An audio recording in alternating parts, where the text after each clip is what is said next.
back to another episode of the NYC podcast. We appreciate you guys coming back week after week. Yeah, week after week. You guys are real troopers here.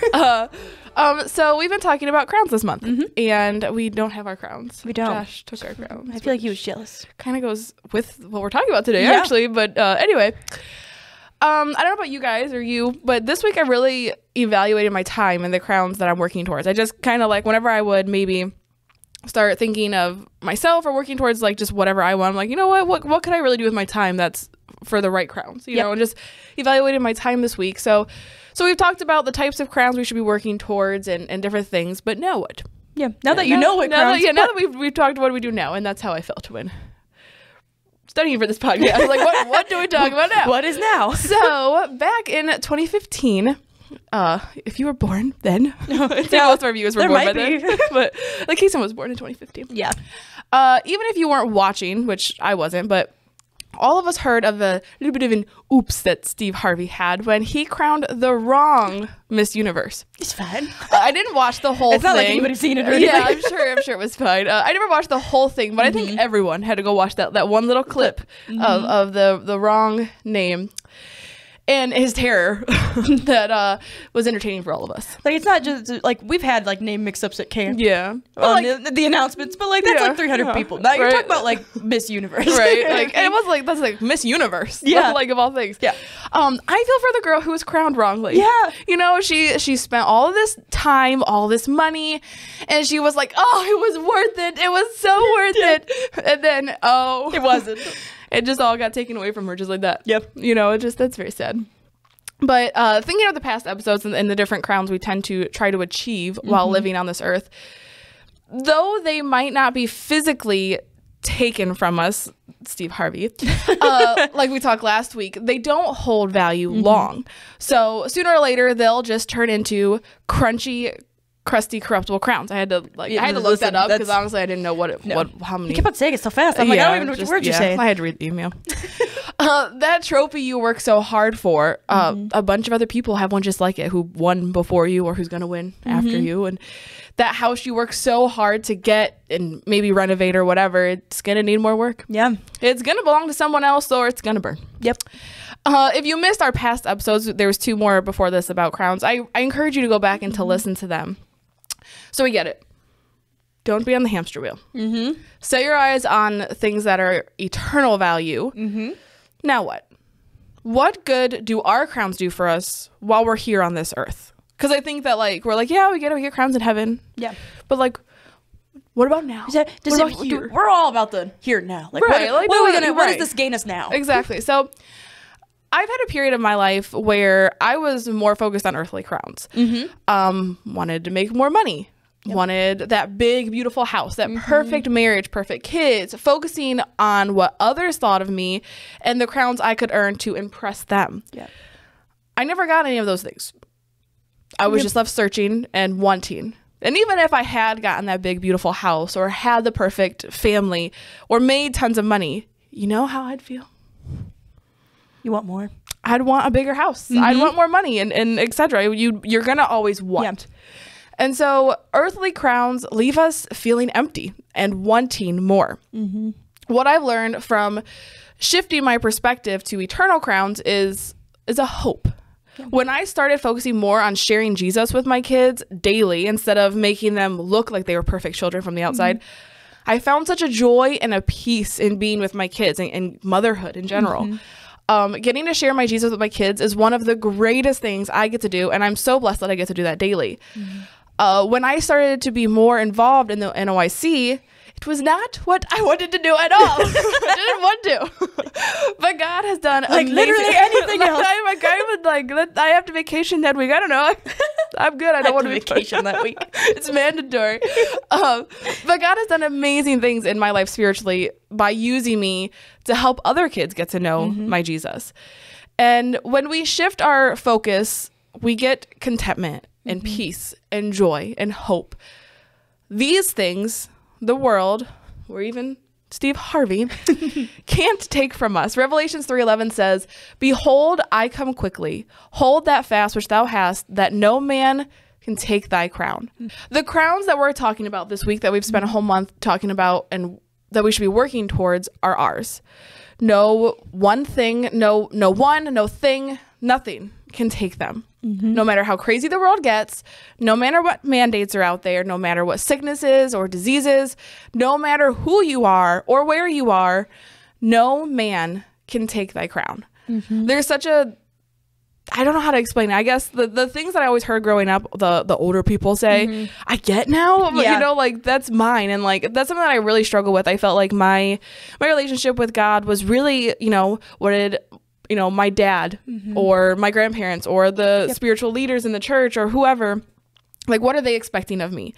And I found that it doesn't really matter what they want, and focusing on what's mine. And once I got that, I felt that, like, no one can take this. This is mine. And so that has just become so sweet to me. Yeah. It's just like, it's awesome to know that there's something that can't be taken away from you. I can't remember if I said it last week or if I didn't. I can't remember. My brain, it's mush. It's okay. Say it again. It's mush.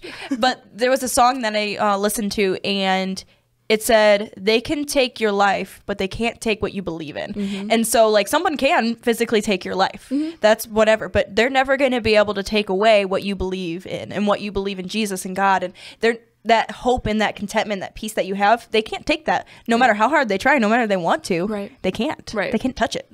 And so that's kind of what I guess today's about, is just, though it feels here and now pointless, when you really get your priorities straight and you really look and see, kind of like we talked last month.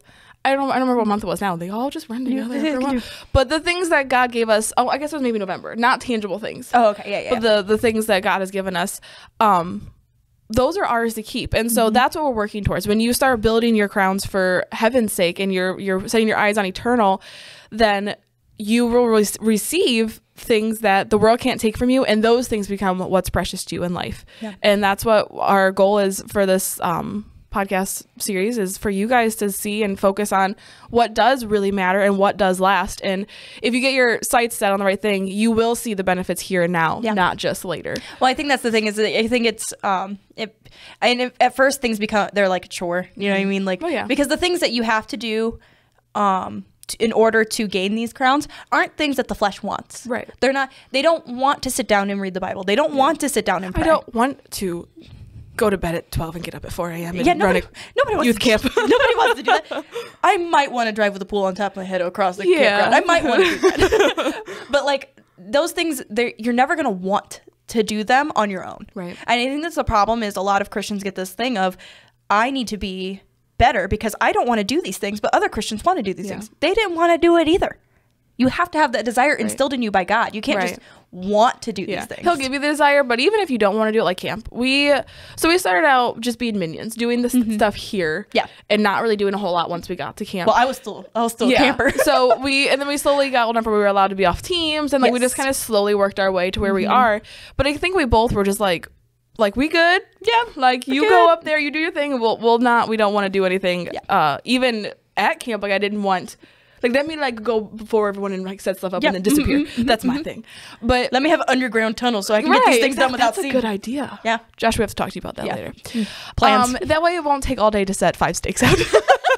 Seriously, 5. It was like 5 hours. Seriously, hours. It was all day. It felt like all day.